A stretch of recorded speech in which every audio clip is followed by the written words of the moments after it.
माझे नाव अपेक्षा आहे. जेव्हा आपल्या प्रियजनांमध्ये पैसा येतो तेव्हा सर्वप्रथम नाती नष्ट होतात. अपेक्षाला हे समजलेच नाही आणि जेव्हा समजले तोपर्यंत खूप उशीर झाला होता. गेलेली वेळ आता परत येणार नव्हती. अपेक्षाचे वडील श्रीहरिप्रसाद हे सरकारी नोकरीतून निवृत्त झाले होते. निवृत्तीपूर्वी त्यांनी अहमदाबादमध्ये एक छोटेसे घर बांधले होते. शिवाय त्यांच्या मोठ्या मुलालाही नोकरी मिळाली होती. पण उरलेले 2 मुले आणि 1 मुलगी बेरोजगार राहिले. अपेक्षा त्यांचं तिसरं अपत्य होती आणि तिने MBA पूर्ण केलं होतं. अपेक्षाची आई फारशी शिकलेली नव्हती. ती अतिशय सामान्य गृहिणी होती. आपल्या मोठ्या मुलाच्या लग्नानंतर श्रीहरिप्रसाद यांनी त्यांची मुलगी अपेक्षा हिच्या लग्नाचा विचार करण्याचा सुरू केला होता. तर त्यांचा मोठा मुलगा अजूनही अविवाहित होता. तो बेरोजगार होता. त्या कारणाने त्याचे लग्नच होत नव्हते. निवृत्तीनंतर मिळालेल्या पैशातून श्रीहरिप्रसाद यांना त्यांच्या मुलीचे लग्न करून निश्चिंत व्हायचे होते. अपेक्षाचे वडील सरकारी नोकरीत फारशा चांगल्या पदावर कार्यरत नव्हते, पण ते खूप हुशार व्यक्ती होते. अपेक्षासाठी त्यांनी राकेश हा सरकारी नोकरी करणारा मुलगा निवडला होता. ते स्थापत्य अभियंता म्हणून कार्यरत होता आणि सार्वजनिक बांधकाम विभागात सहाय्यक अभियंता म्हणून तो रुजू झाला होता. त्याचे वडील या जगात नव्हते. घरी फक्त त्याची आई होती आणि त्याला 4 बहिणी होत्या. त्या 4ही बहिणी विवाहित होत्या. अपेक्षासाठी यापेक्षा चांगला मुलगा कुठे मिळेल? डॉक्टर, इंजिनियर या मुलांची हुंड्याची मागणी फार मोठी असते. पण श्रीहरिप्रसादने आपल्या जावयाला आणि त्यांच्या नातेवाईकांना कोणतीही लाच दिली नाही किंवा अपेक्षाचे लग्न न हुंडा घेता झाले असे म्हटले तरी चालेल. लग्न झाल्यावर अपेक्षा सासरी आली तेव्हा तिच्या नवऱ्याचे मोठे घर पाहून ती थक्क झाली. ते घर तिच्या सासऱ्यांनी बांधल्याचे तिला कळले. राज्य सरकारची नोकरी करून त्यांनी चांगल्या पदावर काम केलेले होते. लग्नानंतर अपेक्षा दुसऱ्या-तिसऱ्यांदा माहेरी जाऊन सासरच्या घरी परत आली. तेव्हा तिला कळलं की तिच्या पतीकडे उत्पन्नाचे अनेक स्रोत उपलब्ध आहेत. दर 3ऱ्या-4थ्या दिवशी राकेश नोटांच्या जाडजूड बंडल घेऊन घरी यायचा. तिची सासूही तिच्या आईसारखी फार शिकलेली नव्हती. त्या खूप साध्या होत्या. हळूहळू तिच्या लक्षात आले की सासरच्या लोकांचा आपल्या मुलीकडे जास्त कल आहे. एक ना एक मुलगी नेहमीच घरात राहायची, कारण सगळ्या बहिणींनी आपापसात ठरवलेलं होतं की त्या एक एक करून त्यांच्या आईच्या घरी येतच राहतील. आत्तापर्यंत सगळं काही ठीक होतं.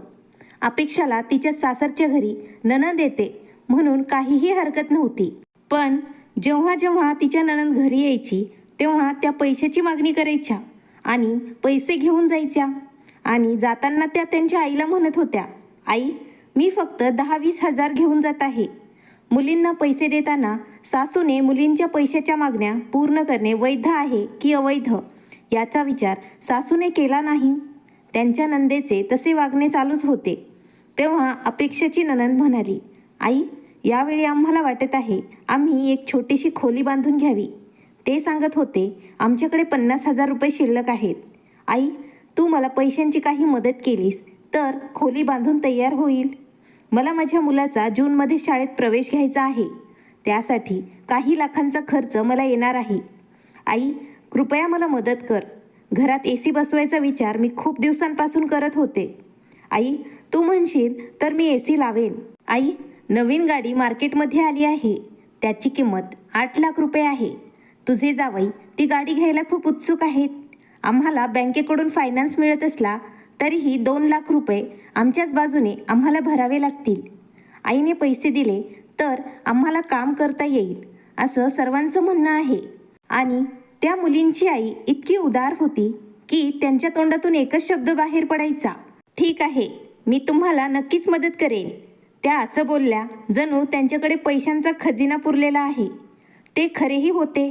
राकेश सर्व पैसे त्याच्या आईच्या हवाली करायचा. जणू काही अपेक्षाचे त्या घरामध्ये अस्तित्वच नव्हतं किंवा त्या घरची सदस्य ती नव्हती. अपेक्षाला आपल्या नवऱ्याच्या कमाईचा असा उपभोग कोणी घ्यावा हे काही पटत नव्हतं. पण हे कसं थांबवायचं हेही तिला समजत नव्हतं. हा ट्रेंड स्वतःहून थांबणार नव्हता. नवऱ्याला वाईट वाटू नये म्हणून नवऱ्याला बोलायची तिला भीती वाटत होती. ती कोंडीत अडकली होती. लग्न होऊनही फार काळ लोटला नाही, तरी पण तिच्या नंदा घरात पूर्ण अधिकार गाजवू लागल्या. घरातील वातावरण समजून घेण्यासाठी आणि ते स्वतःसाठी अनुकूल करण्यासाठी सर्वात अगोदर अपेक्षाला तिच्या पतीवर नियंत्रण ठेवावे लागेल. ती तिच्या वडिलांसारखी हुशार मुलगी होती, पण दिसायला कमी सुंदर होती, म्हणून ती तिच्या पतीच्या अधीन होती. तिला अनेकदा आश्चर्य वाटायचे की तिचा नवरा तिच्याशी लग्न करण्यास कसं काय तयार झाला. तो तिच्यापेक्षा चांगला सुंदर आणि कर्तृत्ववान होता, पण आता ती त्याची पत्नी आणि या घरची सून होती. राकेशचा स्वभाव खूप चांगला होता. त्याला कशातही दोष शोधायची सवय नव्हती. तरीही अपेक्षा तिच्या पतीशी बोलली नाही. पुढच्या वेळी जेव्हा ती तिच्या पालकांच्या घरी गेली, तेव्हा तिने तिच्या आईला घरातील सर्व तपशील सांगितला आणि तिच्या शंकाचे निराशन केले. तिची आई चिंतेत तिला म्हणाली, अपेक्षा, तुला एवढा चांगला कमावणारा नवरा मिळाला आहे, परंतु तू त्याची संपत्ती इतर लोक लुटताना पाहणार आहेस का? माझे जावई चांगल्या पदावर कार्यरत आहेत, कमावते आहेत, पण ते खूप निष्पाप आहेत, भोळे आहेत. त्यांच्या भोळेपणाचा फायदा त्यांच्या बहिणी घेत आहेत. तो फक्त त्याच्या आईला समाधानी ठेवण्याचा आणि स्वतःचे भविष्य घडवण्याचा प्रयत्न करत आहे. अपेक्षा, पण असेच चालू राहिले तर तुझ्या नवऱ्याची सगळी कमाई तुझ्या नंदेच्या घरी जाईल आणि एक दिवस तू गरीब होशील.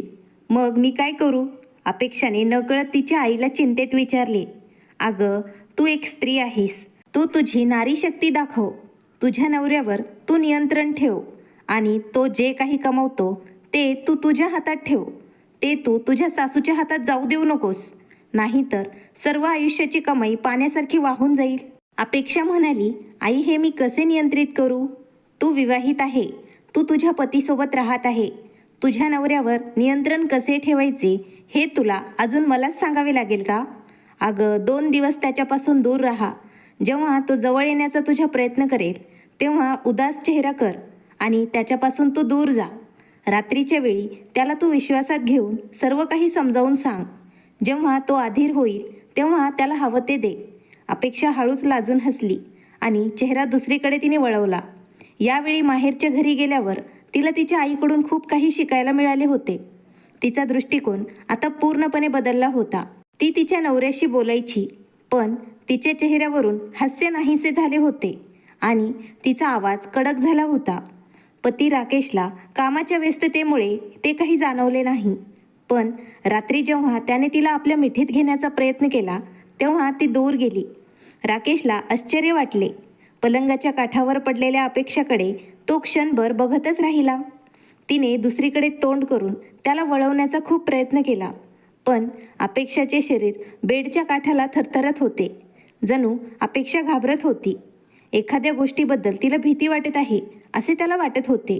राकेश म्हणाला, अपेक्षा, तुला काही प्रॉब्लेम असेल तर मला सांग.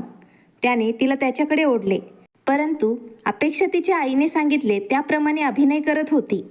पण तिच्या मनात एक भीतीही वाटत होती की राकेशला राग येईल आणि सगळा नियोजित खेळ बिघडेल. ती म्हणाली, मी कोण आहे तुमची? राकेशचे तोंड पुन्हा आश्चर्याने उघडले. काय बोलत आहेस तू?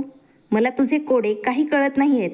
प्लीज, काय आहे ते स्पष्ट मला सांग आणि तुला काय हवं आहे? मी तुमची बायको आहे, मग मला या घरात बायकोचे सर्व हक्क हवे आहे. म्हणजे याचा काय अर्थ? तुला कोणते हक्क हवे आहेत? राकेशच्या आश्चर्याचा अंतच होत नव्हता. एक पत्नी म्हणून मला तुमच्यावर, तुमच्या घरावर आणि तुमच्या सर्व गोष्टींवर हक्क हवा आहे. तिसरं कोणीही आपल्यात राहू नये. ती कडवटपणाने आणि गोडपणाच्या मिश्रणाने राकेशला म्हणाली. राकेशला आता समजलं. राकेश म्हणाला, तुला आई म्हणायचे का? हो, आई विधवा आहे. या वयात त्या कुठे जाणार? नाही, तुम्हाला समजत नाही. मी आईला घराबाहेर घालवायला तुम्हाला नाही सांगत, पण त्यांना म्हातारपणी तुम्ही आराम करू द्या, मला घर सांभाळू द्या. असो, तुम्ही खूप भोळे आहात. तुम्ही जे पैसे कमावता ते कुठे जाते हे तुम्हाला माहीत नाही का? राकेशने आश्चर्याने विचारले. काय? तुमच्या बहिणी तुम्ही कमावलेले पैसे कुठल्या ना कुठल्या बहाण्याने लुटतात. जेव्हा त्यांना गरज असते तेव्हा त्या पैसे घेण्यासाठी इथे येतात. तुम्ही कधी भानावर येणार आहात कोणास ठाऊक. त्यांच्या गरजा कधीच संपणार नाहीत आणि तुम्ही असेच लुबाडत राहाल. जरा विचार करा, उद्या आपल्याला मुलं होणार नाहीत का? त्यांच्या शिक्षणावर एकही पैसा आपला खर्च होणार नाही का? वेळ लक्षात घेता आपल्याला नवीन घर किंवा कारची गरज नाही. राकेश विचार करू लागला. मग म्हणाला, पण अपेक्षा, माझी आई हयात असताना घरच्या सगळ्या जबाबदाऱ्या तुझ्यावर सोपवणं मला काही योग्य वाटत नाही. तिच्या मनाचं काय होईल? माझ्या वडिलांच्या निधनानंतर माझ्या शिक्षणासाठी तिने कसं कष्ट घेतलं आहे ते मी पाहिलं आहे. ती कुठे जाणार? पैशांची व्यवस्था कुठून करायची? तुलाही माहिती आहे की मी त्यांचा म्हातारपणाचा आनंद हिरावून घेऊ शकत नाही. बाकीच्या घरच्या जबाबदाऱ्या आईच्याच हातात आहेत. अपेक्षाला खूप वाईट वाटलं. राकेशसोबत बोलत असताना आता खूप रात्र झाली, पण त्यांच्या वैवाहिक जीवनासाठी हे काही चांगले लक्षण नव्हते. कसेबसे तिने तिच्या पतीला पटवून दिले. त्यांची अहमदाबादला बदली करून घेतली. अहमदाबादला अपेक्षाचे माहेर होते. राकेश विचारात हरवला आणि तो म्हणाला, आई हे मान्य करेल का? अपेक्षा म्हणाली, जर तुम्ही त्यांना पटवून दिलं तर त्या मान्य करणार नाहीत का? ठीक आहे, मला प्रयत्न करू दे. यावेळी अपेक्षाने नाराज होऊन मन वळवण्याचा प्रयत्न पुन्हा केला नाही. तिने वेगळेच हत्यार स्वीकारले. तिने आपला स्वभाव आणि वागणूक आवश्यकतेपेक्षा अधिक सौम्य केली. ती आपल्या नवऱ्याचे इतके लाड करायची, ज्यामुळे राकेशला अपेक्षाच्या हृदयात अचानक एवढा अथांग प्रेमाचा सागर कुठून उसळू लागला याचे आश्चर्य वाटले. तो मनात विचार करायचा आणि वाट पाहायचा की पुढे काय होणार. तो प्रेमाचा आनंद लुटत होता. एका रात्री अपेक्षा प्रेमाच्या संमोहनात मग्न राकेशला म्हणाली, तुमची बदली होऊ शकत नाही का? बदली? का? मला माझ्या आईवडिलांची आता खूप आठवण येत आहे. आपल्याला मुलं होईपर्यंत तुमची अहमदाबादला बदली व्हावी अशी माझी खूप इच्छा आहे. आत्ता अपेक्षा गरोदर होती. अपेक्षा म्हणाली, मी माझ्या आईवडील आणि भावांच्या जवळच राहील.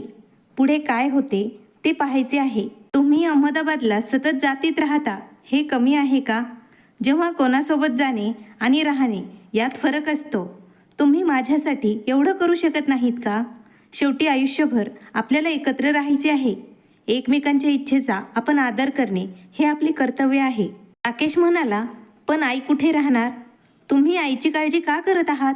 तुमची एक बहीण नेहमी इथे राहते. आई काही काळ एकट्या असल्या तरीही ननंदबाई घरी येतच राहतील. त्यांचा खर्च तुम्ही देतच राहाल. मग गुजरात आणि अहमदाबाद किती अंतरावर आहे? तुम्हाला हवं तर तुम्ही दर रविवारी तुमच्या आईला भेटायला इकडे या. राकेशला अपेक्षाची ही कल्पना खूप आवडली. त्याला काही दिवस बायकोसोबत एकांतात घालवायचे होते. या घरात नेहमीच कोणीतरी नातेवाईक येतच राहत होते. गावापासून अहमदाबाद खूप अंतर नव्हते. जवळपास नातेवाईकांशिवाय इतर नातेवाईक रात्रीच्या वेळी राकेशच्या घरी राहायला यायचे. दुसऱ्या दिवशी त्याने त्याच्या बदलीसाठी पत्र लिहिले. तो ज्या विभागात होता तिथे बदल्या सहजासहजी होत नव्हत्या. राकेशने मुख्य कार्यालयात जाऊन संबंधित लिपिक व अभियंताच्या हातात काही पैसे दिले. त्यानंतर त्याची बदली झाली. ज्या दिवशी त्याला बदलीची ऑर्डर मिळाली त्याच दिवशी अपेक्षाच्या आनंदाला परावर उरला नव्हता. पण राकेशची आई मात्र खूप दुःखी झाली होती आणि त्या म्हणाल्या, बेटा, हा दिवस तुला माझ्या म्हातारपणात मला दाखवायचा होता का? त्याचा मुद्दा मांडत राकेश त्याच्या आईला म्हणाला, आई, कामाची बाब आहे, मला जाणे खूप गरजेचे आहे. पण तू काही काळजी करू नकोस. मी दर रविवारी तुला इथे भेटायला येतच राहील आणि मग दीदी एक एक करून इथे येतच राहतात. तू एकटी राहणार नाहीस. मी सुद्धा त्यांना तुझी काळजी घ्यायला सांगेन. राकेश अहमदाबादमध्ये नोकरीवर रुजू झाला होता. 2 दिवस गेस्ट हाऊसमध्ये राहिला. काही दिवस सासरच्या घरी त्याने मुक्काम ठोकला. महिनाभरात त्यांना सिव्हिल लाईन्स परिसरात सरकारी घर मिळाले आणि तो अपेक्षासोबत त्याच्या नवीन घरात शिफ्ट झाला होता. नवीन घर सजवण्यात अपेक्षाच्या आईचा खूप मोठा हातभार होता. नवीन फर्निचर, नवीन पडदे वगैरे सर्व काही खरेदी करून आणले होते. अपेक्षाचे 2 बेरोजगार भाऊ बाहेरच्या कामासाठी खूप धावपळ करत होते. राकेश फक्त पैसे खर्च करत होता. सगळी कामं त्याच्या मेहुण्याने आणि त्याच्या सासूने सांभाळली होती. घर सजवल्यावर अपेक्षाला वाटले की आता ती या घरची राणी झाली आहे. इथे तिच्या आयुष्यात ढवळाढवळ करायला इतर कोणीच नव्हतं. तिला पाहिजे ते ती करू शकत होती. तिच्या पतीसोबत तिला आता आनंदात हवे तसे जगता येत होते. त्यांच्या आनंदाला पंख फुटले होते. अहमदाबादमध्ये राकेशच्या आयुष्यात काही दिवस शांतता होती. नवीन प्रोजेक्ट मिळाल्यावर पुन्हा घरात पैसे येऊ लागले. पहिल्यांदा जेव्हा राकेशने नोटांचा जाडसर बंडल आणून अपेक्षाच्या हातावर ठेवला तेव्हा तिचे संपूर्ण शरीर रोमांचित झाले. तिच्या मनात एक खळबळ उडाली. तिचे हात आता थरथरू लागले. बोलायची इच्छा असूनही ती काहीच बोलू शकली नाही. राकेश शांतपणे तिला म्हणाला, हे पैसे सांभाळून ठेव अपेक्षा. अपेक्षाला समजत नव्हते एवढ्या पैशांचं काय करायचं ते. शेवटी तिने स्वतःवर नियंत्रण ठेवले आणि लॉकरमध्ये सर्व नोटा तिने मोजून ठेवल्या. ते 58,000 रुपयांपेक्षा कमी असू शकत नाही. तिला राकेशला विचारताही येत नव्हते. हे त्याच्यासाठी काही नवीन नव्हते. त्या रात्री अपेक्षाला झोपही आली नाही. म्हणून तिने गुपचूप उठून कपाट उघडून पैसे मोजले.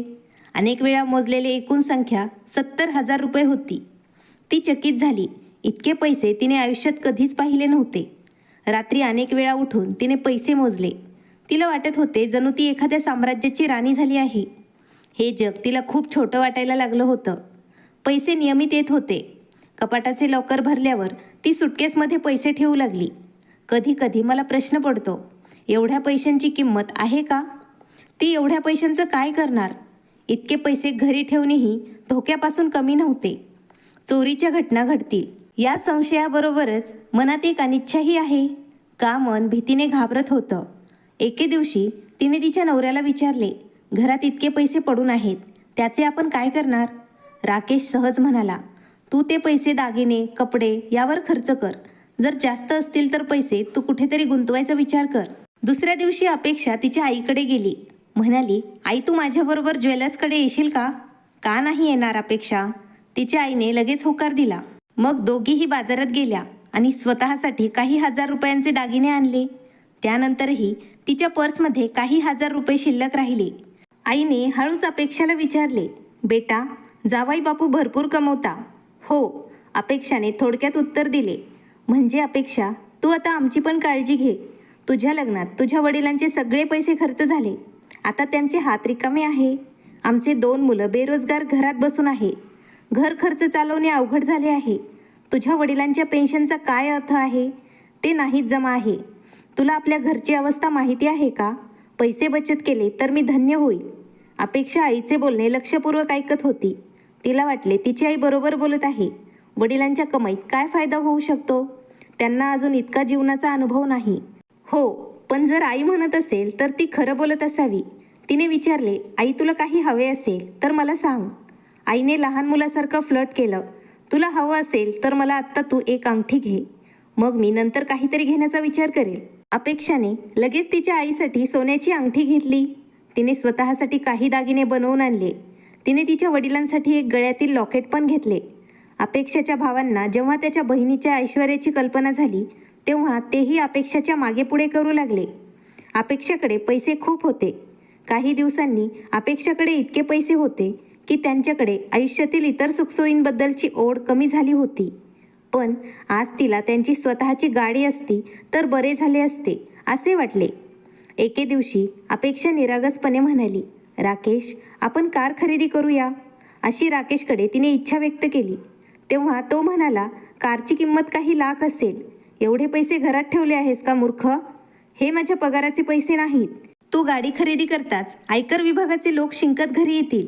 मी उद्या ऑफिसमध्ये विचारून घेईल की गाडी घेण्यासाठी काय प्रोसेस करायची आहे. म्हणजे नंतर कोणतीही अडचण आपल्याला येणार नाही. दुसऱ्या दिवशी त्याने एक्स कार्यकारी अभियंताला विचारले, सर मला कार घ्यायची आहे. कार कशी बुक करायची ते मला तुम्ही सांगा.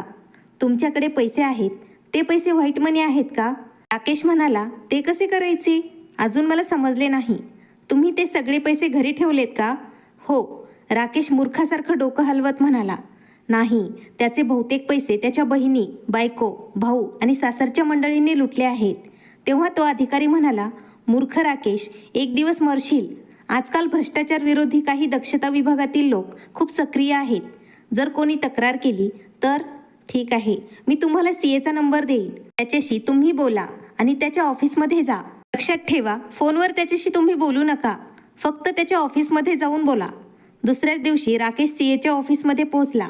राकेशने त्यांना त्यांची अडचण सांगितल्यावर सीए हसत म्हणाले, काही हरकत नाही. त्याने राकेशला त्याची फी सांगितली. राकेशने हो म्हटले आणि घरी आला. आनंद बुटीक नावाने एक बुटीक उघडलं.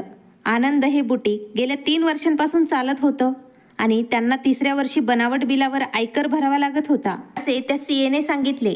ॲडव्हान्स टॅक्स भरण्याऐवजी अनेक महिन्यानंतर राकेशने कार खरेदी केली आणि आजकाल अपेक्षाची आई सतत तिच्या घरी येऊ लागली, कारण अपेक्षाला आता मुलगी झाली होती.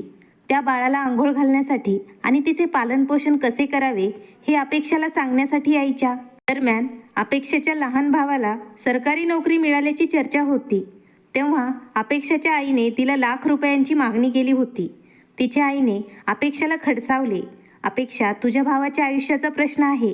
मला वाटतं तो बेरोजगारच राहील. त्याला काही खाजगी व्यवसाय सुरू करावा लागेल. तू लहान असलीस तरी आता अपेक्षा तू मूर्ख राहिली नाहीस. आणि ज्याच्याकडे पैसे होते त्याने आनंदच्या घरी खूप पैसे ठेवला होता. अपेक्षाने विचारलं, आई तुझ्या जावयांना विचारून मी तुला सांगते. त्यांना विचारणे पण आवश्यक आहे. सुमारे 3 लाख रुपयांची मागणी अपेक्षाच्या आईने केली होती. आजकाल राकेशने अपेक्षाला बचत करण्याचा सल्ला द्यायला सुरुवात केली होती. गुजरातमध्ये घर आणि फ्लॅट खरेदी करण्याची चर्चा होती, म्हणून त्याने फॉर्म भरला आणि बुकिंगची रक्कमही दिली. घर आणि फ्लॅट अपेक्षाच्या नावावर होतंच, तरीही आईला पैसे द्यावे लागतील. या व्यवहारासाठी नवऱ्याची संमती घेणे आवश्यक होती. तरीही ती रात्री राकेशशी बोलली. तेव्हा राकेश म्हणाला, अपेक्षा, एक गोष्ट नेहमी लक्षात ठेव, पैशामुळे नाती बिघडतात. हे सुद्धा खरं आहे की जोपर्यंत आपण देतो तोपर्यंत आपल्यावर समोरची व्यक्ती खूप प्रेम करते, पण ज्या दिवशी आपण ते दिले त्याची मागणी करू लागतो तेव्हा आपण त्यांचे सगळ्यात मोठे शत्रू बनतो. नात्यातील गोडवा विषात बदलतो. ते माझे आईवडील आहेत, ते आपला फायदा घेत नाहीत, ते कधी आपल्याला उपयोगी पडतील हे माहिती नाही. अपेक्षा राकेशचे बोलणे स्वीकारत म्हणाली, ठीक आहे, समाजात राहून आपण सगळे एकमेकांच्या उपयोगी पडतो, पण पैशाचा व्यवहार नातेसंबंधाच्या घनिष्ठतेवर आधारित आहे आणि हा व्यवहार नात्यातील गोडपणा दूर करते. आपल्याकडे पैसा आहे, पण लोकांनी आपल्याला गरिबीची म्हैस समजून त्यांचे दूध काढावे असे नाही. या सर्वांना तू आधीच खूप काही दिले आहे. मी तुला नकार देत नाही, तू त्यांना पैसे दे.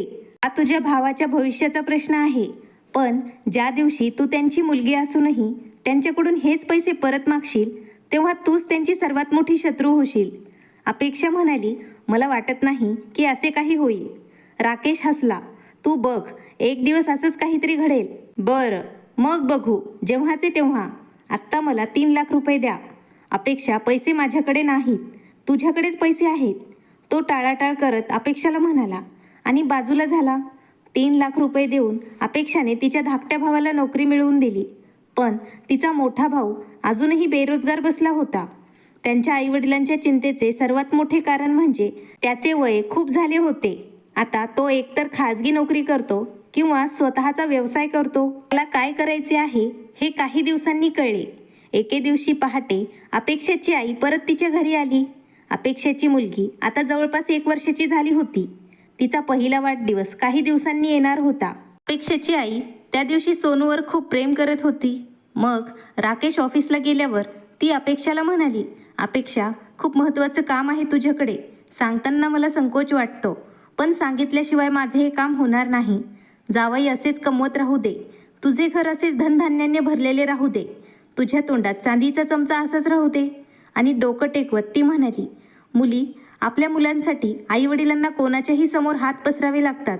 अपेक्षाने कुतूहलाने विचारले, काय झालं आई?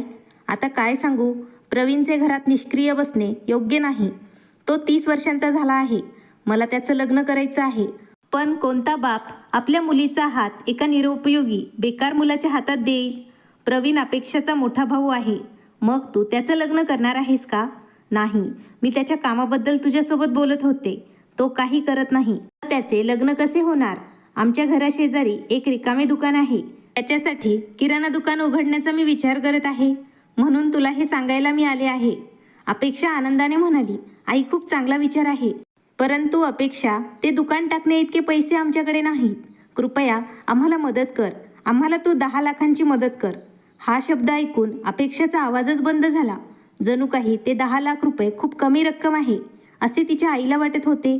शांत स्वरात अपेक्षा म्हणाली, 10 लाख रुपये? तेव्हा अपेक्षाला राकेशचा आधीचा सल्ला आठवला. मनात भीती पसरली. 10 लाख रुपये ही मोठी रक्कम आहे. 3 लाख रुपयांवर राकेश इतका माझ्यावर चिडला होता. आता आनंदाने 10 लाख रुपये देईल का तो? अपेक्षा मन घट्ट करत म्हणाली, आई, हे तू त्यांनाच सांग. अपेक्षा, तू एकदा बोलून बघ ना जावई बापूसोबत. अपेक्षा तुला नाही म्हणणार नाहीत जावई. अपेक्षा म्हणाली, नाही आई. आता काही दिवसांपूर्वी त्यांनी गुजरातमध्ये कॅश डाऊन पेमेंटवर घर बुक केले आहे. घराचे वाटप होताच संपूर्ण रक्कम एखादी भरावी लागेल. शिवाय त्यांनी कार घेतली आहे. 2 गोष्टींचे दर महिन्याला मोठे हप्ते येतात. त्यांच्या नजरेत मी आधीच खूप वाईट झाले आहे. मी आता वाईट होणार नाही, अपेक्षा स्पष्टपणे म्हणाली. तिची आई म्हणाली, अपेक्षा, तू खूप बदलली आहेस. तुझ्याकडे पैसे आहेत हे मला मान्य आहे, पण तुझ्या गरजा पूर्ण करण्यासाठी आम्ही कसे कष्ट घेतले ते तू दिवस विसरली आहेस का? आईच्या आवाजात संताप आणि राग होता. आई, तुला वाईट वाटलं, पण पैसे मिळवण्यासाठी ते किती कष्ट करतात हे तुला माहिती आहे का? जेव्हा आपण फुकटचे पैसे निर्दयीपणे लुटायला लागतो तेव्हा त्यांना वेदना होत नाहीत का? अपेक्षा, मी तुझ्या घरावर दरोडा टाकत नाही. आम्हाला आत्ता पैशाची गरज आहे, म्हणूनच मी तुला विचारत आहे. वृक्ष स्वार्थी झाला आहे, हरकत नाही. आता मी माझ्या होणाऱ्या सुनेकडूनच पैशांची सोय करेल. मी यापुढे कधीच तुझ्याकडे हात पसरणार नाही. अपेक्षाची आई रागाने तिची पर्स घेऊन निघून गेली. पैशाच्या व्यवहारात आलेला आंबट नातेसंबंध हे अपेक्षाला आज समजले होते. असेच काहीसे आकांक्षा आणि तिच्या माहेरच्या घरात होणार होते. काही अनुचित प्रकार घडण्याच्या भीतीने ती घाबरली. मला आशा आहे की त्यांच्यासोबत कोणतीही अप्रिय घटना घडू नये. याबाबत अपेक्षाने राकेशला काहीही सांगितले नाही. दुसऱ्या दिवशी सकाळी 8 वाजता अपेक्षाचे आई वडील तिच्या घरी आले. राकेशने अपेक्षाकडे आश्चर्याने पाहिलं आणि हातवारे करत विचारलं, काय झालंय? अपेक्षाला माहिती होतं, तरीही तिने नकारार्थी मान हलवली. जणू काही तिला माहीतच नाही काय झालं आहे. चहा पित असताना अपेक्षाचे बाबा अतिशय गोड आवाजात राकेशला म्हणाले, बेटा, आमचा काळही तुझ्या वेळेशी जोडलेला आहे, नाहीतर आपण मोठ्या कष्टात जगलो असतो. अपेक्षाचे तुझ्याशी नातं जुळलं तेव्हा आमचे दिवस सुधारले. पैशाची मागणी असणार हे राकेशला आता समजलं. त्यामुळेच वेदना त्याच्या मनात ओघळत होत्या. मागणी छोटी नसणार हे त्याला माहिती झालं. नाहीतर सासरची माणसं आली नसती. राकेशच्या सासूने अपेक्षाकडे पैसे मागितले असते. पप्पा, काय करू? कोडी सोडवायला त्याच्याकडे वेळच नव्हता. आत्ता त्यांना पण तयार होऊन ऑफिसला जायचे होते. बेटा, तुला तुझा धाकटा मेहुणा योग्य मिळाला आहे, पण अपेक्षाचा मोठा भाऊ बेरोजगार आहे. सरकारी नोकरी त्याला करता येईल इतकं त्याचं वय राहिलं नाही. मला वाटतं मी त्याच्यासाठी काहीतरी छोटासा व्यवसाय सुरू करायला हवा. प्रसाद यांची जीभ अजूनही टपकतच होती. जावई, तुम्ही साखरेप्रमाणे गोड आहात. मी तुमच्यावर भरोसा ठेवू शकतो. माझ्याकडे आत्ता काहीच पैसे नाहीत. निवृत्तीनंतर जे काही पैसे उरले ते मी अपेक्षाच्या लग्नात खर्च केले. सर्व सांगून ते जणू राकेशवर उपकारच करत होते. हुंडा न घेता लग्न झाले तरीही दयाळू बनण्याचा प्रयत्न करत होते. राकेश प्रभावित झाला नाही. त्याने थेट विचारले, सांगा तुम्हाला किती पैसे हवेत? हे ऐकून अपेक्षासोबत तिचे आईवडील सुद्धा आश्चर्यचकित झाले. राकेश सहजासहजी राजी होणार नाही असे त्यांना वाटत होते. पण राकेशचे बोलणे ऐकून सगळे एकमेकांकडे बघू लागले. राकेश बाहेरून जितका कडक होता तितकाच तो आतून मऊ होता. तो कोणालाच दुःखात पाहू शकत नव्हता. एखाद्या अनोळखी व्यक्तीने त्याच्याकडे हात पुढे केला तरी तो काहीतरी देईल. पण त्याला पैशाचे महत्त्व माहीत होते आणि अगदी जवळच्या नातेवाईकांमधील पैशांच्या व्यवहारातूनही कटुता निर्माण होते हेही त्याला समजले. पण इथे कसे उलटे होते. सासरे पहिल्यांदा काहीतरी मागायला त्याच्याकडे आले होते, त्यामुळे तो नकार देऊ शकला नाही. त्याने अगोदर मुठी बंद ठेवल्या असत्या तर त्याला नकार देता आला असता. त्याच्या घरात पैशांची काही कमतरता नव्हती, त्यामुळे त्यांचे नातेवाईक गुळात मुंग्यासारखे अडकले होते. तर पैसे दिले, आता कसे नाकारू? तो अपेक्षाला काही बोलू शकला असता, पण सासरच्यांना नकार कसा देणार? सासरे सुद्धा हुशार होते. अपेक्षाबरोबर काही चालणार नाही हे त्यांना माहीत होतं. म्हणूनच थेट त्यांच्या जावयाकडे आले. बेटा, तू मला 10 लाख रुपये दिले असतेस तर एक छोटेसे दुकान उघडले असते. अपेक्षाचे वडील एवढी मोठी रक्कम सहज बोलू लागले. सासऱ्यांच्या आवाजात गोडवा आणि नम्रता टपकू लागली. हे राकेशला समजले. यावेळी त्याच्या सासूने तोंडही उघडले नव्हते. मुलीशीही संवाद होत नव्हता. कदाचित ती अजूनही रागावली असावी. राकेशच्या मनात एकाच वेळी अनेक चित्र चमकली. अपेक्षाच्या खात्यात काही लाख रुपये असतील जे काळ्यातून पांढऱ्यामध्ये बदलले होते. काही लाख घरात पडून होते. 10 लाख रुपये होतील, पण काही दिवसांपूर्वी त्यांना कॅश डाऊन पेमेंटवर घर बुक केले होते. घराचे वाटप झाल्यानंतर त्यांना संपूर्ण रक्कम एकाच वेळी भरावी लागणार आहे. त्याचे वाटप याच वर्षी होणार आहे. तो म्हणाला, तुम्ही मला पहिल्यांदा काहीतरी मागितले आहे. मी तुम्हाला नकार देणार नाही, पण रक्कम कमी नाही. माझ्या स्वतःच्या गरजाही आहेत. प्रत्येकासाठी वेळ सारखा नसतो. उद्या काय होईल हे कोणालाही माहिती नाही. म्हणूनच मी स्पष्ट सांगतो, हळूहळू तुम्ही पैसे मला परत करत राहा. ही देणगी नव्हे तर व्याज नसलेले कर्ज समजा. राकेशच्या स्पष्ट वक्तेपणाने सासू सासऱ्यांचे चेहरे चकित झाले. पण परिस्थिती आणखी बिघडू नये म्हणून सासरे पटकन म्हणाले, अरे बेटा, हे पण बोलायचं असतं का? आणि अशा प्रकारे अपेक्षाच्या दुसऱ्या भावाचे किराणा दुकान रस्त्यावर उघडले. 3 वर्षानंतर अपेक्षा एका मुलाची आई झाली. त्या बाळाचं बारसं मोठ्या थाटामाटात साजरं करण्यात आलं आणि तिच्या मुलीचा 4था वाढदिवस जवळ आला होता. तोही मोठ्या हॉटेलमध्ये साजरा झाला. त्यानंतर राकेशच्या सुखी संसारावर कोणाची नजर पडली हे मला माहीत नाही. याबाबत दक्षता व लाच प्रतिबंधक विभागात कोणीतरी तक्रार केली होती. तपास सुरू झाल्यावर अपेक्षाच्या बनावट पैशांची चौकशी सुरू झाली. राकेशच्या हातून सगळे प्रकल्प काढून घेतले. न्यायालयात त्याची नियुक्ती झाली. तिथे कमाईची संधीच नव्हती. कोरड्या वाळवंटातील प्रत्येक थेंबासाठी तो तळमळू लागला. त्या दिवसात घरातील वातावरण आजारी आणि थकलेले वाटत होते. प्रत्येक कोपऱ्यात दुःख आणि जडपणा वाटत होता. राकेश आणि अपेक्षासुद्धा क्वचित एकमेकांशी बोलत होते. काही बोलले तर काही अप्रिय घटना घडू शकते असे त्यांना वाटले. असे दिवस कोणालाच अपेक्षित नव्हते. त्यांचे वाईट दिवस आले होते, पण त्याला सांत्वन देणारं आणि धीर देणारं कोणीही नव्हतं. अपेक्षाचे आईवडील आणि भाऊसुद्धा आता अंतर राखत होते. त्यांचे स्पष्ट कारण म्हणजे राकेशने त्यांच्याकडून पैसे मागितले असते. दरम्यान त्यांचे घर पूर्ण झाले आणि बिल्डरकडून पैसे मागणीची नोटीस आली. राकेशही तितकाच चिंतेत होता. चौकशीमुळे वरचे उत्पन्न ठप्प झाले होते. एकट्याच्या पगारातून किती पैसे वाचणार? आठवड्यातून नाही तर महिन्यातून एकदा तो स्वतःसाठी आणि मुलांसाठी खरेदीला जायचा. मात्र आता हेराफेरी करूनही पैसे त्याला मिळत नव्हते. ठेकेदारांनीही त्याच्यापासून अंतर ठेवले होते. हेही खरे आहे की विनाकारण कोणी कोणाला त्रास का देईल? राकेश आता प्रत्येक कॉन्ट्रॅक्टसाठी सामान्य कारकूनसारखा झाला होता. खूप विचारविनिमय करून शेवटी त्याने निर्णय घेतला आणि अपेक्षाला त्याने सांगितले की तिच्या वडिलांना पैसे मागायला हवे, नाहीतर घराचे नुकसान होईल. अपेक्षा आश्चर्याने म्हणाली, तुम्ही मागितले तर ते देतील. तुम्ही एकदा त्यांना बोलून बघा. तुम्ही म्हणत असाल तर ठीक आहे, त्यांना मी बोलून बघते. दुसऱ्या दिवशी अपेक्षा स्वतः तिच्या आईच्या घरी गेली. काही वेळ गप्पा मारल्यावर ती म्हणाली, आई, त्यांच्या विरुद्ध तपास सुरू आहे, हे तुला माहिती आहे. किती दिवस तपास चालेल ते माहीत नाही. इतक्यात घरचे वाटपपत्र आले आहे. घरासाठी उरलेली रक्कम आत्ता जमा करायची आहे. ते म्हणत होते तुम्ही काही पैसे परत केले तर बरे होईल. तेव्हा अपेक्षाच्या आईने अपेक्षाकडे असं पाहिलं जणू काही ती अयोग्य बोलली आहे. अपेक्षाची आई कडक आवाजात म्हणाली, पैसे कुठे आहेत? आई, मी तुला पैसे मागत नाही. तू जे पैसे आमच्याकडून घेतले आहेत ते मी परत मागत आहे. अपेक्षा तिच्या आईला काही समजत नसल्यासारखं म्हणाली, मी पण तेच पैसे म्हणत आहे अपेक्षा, जे तुम्ही लोकांनी दिले होते. मी ते सर्व दुकानात खर्च केले, माझ्याजवळ ठेवले नाही. आणि अपेक्षा, आम्ही ते परत देतो असे सांगितले होते का? जावयांकडे कष्टाने कमवलेले पैसे नव्हते, त्याने ते लाच म्हणून घेतलेले पैसे होते. आम्ही अजून कष्ट करून पैसे कमवू. आत्ता अपेक्षाच्या आईचे शब्द जणू काही बॉम्बसारखे होते, जे अपेक्षाच्या डोक्यात फुटले होते. हे काय बोलत आहे साई? हो, माझं म्हणणं बरोबर आहे. जावयांकडे खूप मोठी नोकरी आहे. आज नाही तर उद्या तो पुन्हा मोठ्या कमाईच्या पदावर येईल. आपल्याकडे काय साधन आहे कमाईचे? आम्ही ते पैसे कसे परत करणार? 2 पैशांच्या कमाईने घर चालवणार की हेराफेरी करून तुला पैसे परत करणार? आईने स्पष्ट नकार दिला. अपेक्षा जवळजवळ उदास झाली. तिला तिच्या आईशी भांडावेसे वाटले, पण दुःखी झाल्यामुळे तिचा गळा घोटला. गुदमरल्यासारखे तिला झाले आणि ती एवढंच म्हणू शकली, ते मला घराबाहेर काढतील, याची काळजी तू करू नकोस. तुझ्या लग्नाला 7 वर्षेही झाली नाहीत. जर राकेशने असे काही केले तर मी त्याला हुंडा कायद्याच्या कचाट्यात अडकवून टाकेन.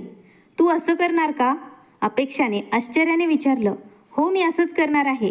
म्हणूनच तू शांतपणे तुझ्या घरी जा आणि आजच्या नंतर इथे पैसे मागायला येऊ नकोस. अपेक्षाच्या मनात एक खळबळ उडाली होती. तिच्या मनात वादळ वाहत होतं. तिचं शरीर थरथरत होतं. ती तिच्या लहान मुलाला कडेवर घेऊन जात होती.